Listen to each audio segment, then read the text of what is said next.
नमस्कार। आज हम काव्य गुण का अध्ययन करेंगे। साधारणतया गुण का अर्थ है ऐसी विशेषता जो वस्तु के सौंदर्य की वृद्धि करती है। इसलिए वस्तु की उत्कर्षदायक विशेषता को गुण की संज्ञा दी जाती है। गुण काव्य के अंतर्गत रसानुभूति में सहयोग देने वाले होते हैं। रस काव्य की आत्मा है। जिस प्रकार शरीर में निवास करने वाली आत्मा का उत्कर्ष दया, वीरता, उदारता आदि गुणों के द्वारा होता है, उसी प्रकार काव्य की आत्मा रस का उत्कर्ष काव्य गुणों से होता है। रसोत्कर्ष के हेतु होने के कारण गुण रस के धर्म कहलाते हैं। रीति और अलंकार के समान ही ये धर्म रस के आवश्यक अंग हैं। विद्वान वर्ग गुणों की संख्या के विषय में एकमत नहीं है। भर्त मुनि 10 काव्य गुण मानते हैं। दंडी भी 10 काव्य गुण मानते हैं। भोज ने गुणों की संख्या 24 मानी है। आचार्य वामन 10 शब्द गुण और 10 अर्थ गुण मानकर इनकी संख्या 20 निर्धारित करते हैं। अग्नि पुराण में शब्द, अर्थ और उभय रूप से 18 गुणों का वर्णन हुआ है। आचार्य भामह, मम्मट तथा विश्वनाथ आदि विद्वान सभी गुणों का अंतर्भाव 3 गुणों के अंतर्गत ही कर देते हैं।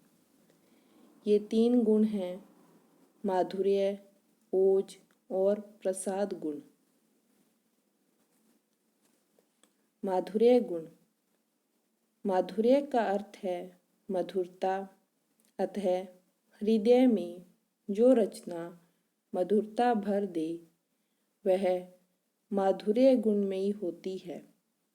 माधुर्य गुण चित्त को द्रवीभूत करता है, आर्द्र बनाता है। इसका संबंध चित्त द्रवित होने की वृत्ति से है। अतः पाठक, श्रोता और प्रेक्षक तीनों के हृदयों को आनंद से द्रवीभूत कर देता है। माधुर्य का संबंध श्रृंगार, करुण और शांत रसों से होता है। माधुर्य गुण की सामान्य विशेषताएं निम्नलिखित हैं। ट, ठ, ड, ढ को छोड़कर क से मै तक के वर्णों का प्रयोग, अनुस्वारों का प्रयोग, अनुनासिक पंचम वर्णों का आधिक्य, समास का अभाव या अल्प समास का प्रयोग, र, न ऋषभ रूप में प्रयुक्त होते हैं और माधुर्य गुण में कोमल और मधुर रचना होती है। माधुर्य गुण को हम उदाहरण के द्वारा समझ सकते हैं। निरख सखी ये खंजन आई, फिर उन मेरे भावन ने नयन इधर मत आई। मंद मंद मुरली बजावत अधर धरे, मंद मंद निकस्यो मुकुंद मधु बनते।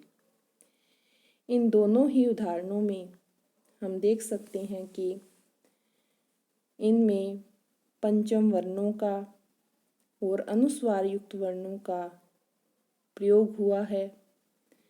दोनों की ही रचना कोमल वर्णों से की गई है। जहाँ भी कोमल अनुस्वार युक्त वर्ण और पंचम वर्णों का आधिक्य हो, वहाँ माधुर्य गुण होता है। ओज गुण। ओज का अर्थ है स्फूर्ति। किसी रचना को पढ़कर या सुनकर मन में उत्साह, उत्तेजना या तेजस्विता उत्पन्न हो जाती है। चित्त में आवेश उत्पन्न हो जाता है। ऐसी रचना ओज गुणमयी होती है। ओज गुणयुक्त रचना मन में उमंग, उत्साह, क्रोध आदि का संचार करती है। वीर, विभत्स और रौद्र रस वर्णन में ओज गुण की प्रबलता रहती है। वीर से विभत्स और विभत्स से रौद्र में क्रमशः ओज का आधिक्य रहता है। सामान्य रूप से ओज गुणमयी रचना की विशेषताएं निम्नांकित हैं। द्वितीय वर्णों एवं संयुक्त वर्णों का आधिक्य, यानी कि ओज गुण से जो युक्त रचना होती है उसमें द्वितीय वर्ण यानी वर्णों का संयोग और संयुक्त वर्णों का प्रयोग किया जाता है। कठोर वर्णों का अधिक प्रयोग होता है। कै वर्ग आदि के प्रथम और तृतीय वर्णों का द्वितीय और चतुर्थ वर्णों के साथ योग, अर्थात कै च आदि का ख छ आदि से योग। टै वर्ग के अक्षरों का प्राधान्य ओज गुण युक्त रचना में रहता है। ओज गुण में ही रचना में लंबे लंबे समासों का प्रयोग होता है। वीर, भयानक, विभत्स, रौद्र आदि रसों की व्यंजना ओज गुण में होती है। चित्त को उद्दीप्त करने वाली शैली ओज गुण युक्त रचना की होती है। प्रौढ़ भावों की अभिव्यक्ति भी होती है और ओज गुणमयी रचना में ध्वन्यात्मकता देखी जा सकती है। वीर, भयानक, विभत्स, रौद्र आदि रसों की व्यंजना करने के लिए ओज गुण प्रयुक्त होता है। ओज गुण को हम निम्न उदाहरण के द्वारा समझ सकते हैं। जैसा उनके शुद्ध हृदय में धड़ धड़ धड़ धड़ था, वैसा ही उस बाजी वेग में पड़ पड़ पड़ पड़ था। फड़ फड़ करने लगे जाग पेड़ों पर पक्षी। अपलक था आकाश चपल वल्गित गतिलक्षी। इन पंक्तियों में वीर रस है और टै वर्ग का भी प्रयोग हुआ है। कठोर वर्णों का प्रयोग हुआ है। अगला उदाहरण है रुंड गिरे गज झुंड गिरे, कट कट अवनी पर शुंड गिरे, भू पर यह विकल वितुंड गिरे, लड़ते लड़ते अरि झुंड गिरे। इन पंक्तियों में भी युद्ध क्षेत्र का वर्णन है। वीर भाव व्यक्त हुआ है, वीर रस की व्यंजना है। इनमें भी ट ठ ड आदि वर्णों का अधिक प्रयोग हुआ है, इसलिए इन पंक्तियों में ओज गुण है। प्रसाद गुण, जिसके चित्त में उदित होते ही अर्थ स्पष्ट हो जाए उसे प्रसाद गुण कहते हैं। प्रसाद का अर्थ है स्वच्छता या निर्मलता। सरोवर का जल निर्मल हो तो तले तक सब कुछ स्पष्ट दिखाई पड़ता है। इसी प्रकार काव्य में प्रसाद गुण होने से वाक्य का समस्त अर्थ तुरंत मन में स्पष्ट हो जाता है।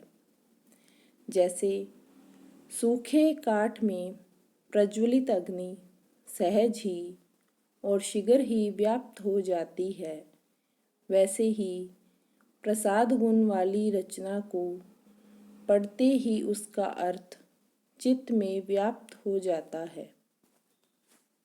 प्रसाद गुण हृदय को आनंदित करने वाला होता है।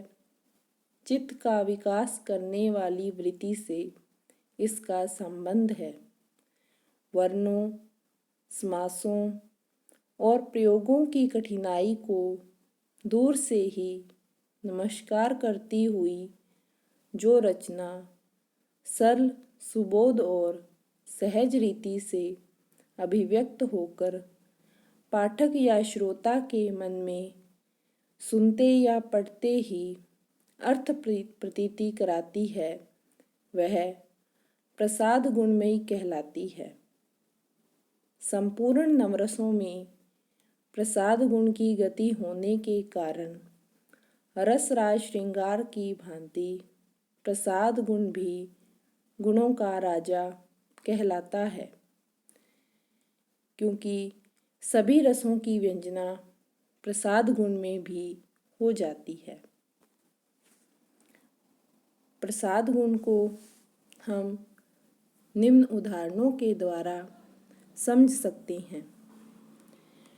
विनती सुन लो हे भगवान, हम सब बालक हैं नादान। विद्या बुद्धि नहीं कुछ पास, हमें बना लो अपना दास।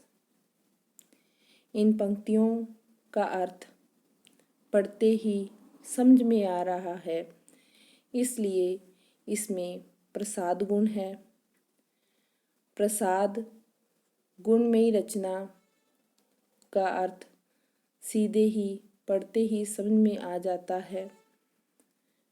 अगला उदाहरण, वह आता दो टूक कलेजे के करता, पछताता पथ पर आता। पेट पीठ दोनों मिलकर हैं एक, चल रहा लकुटिया टेक। इन पंक्तियों में भी प्रसाद गुण है। प्रसाद गुण में रचना की विशेषता होती है कि उसका अर्थ सीधे ही समझ में आ जाता है। पढ़ते ही उसके अर्थ को ग्रहण किया जा सकता है। इन पंक्तियों में भी सीधे ही अर्थ समझ में आ रहा है, इसलिए यहाँ प्रसाद गुण है।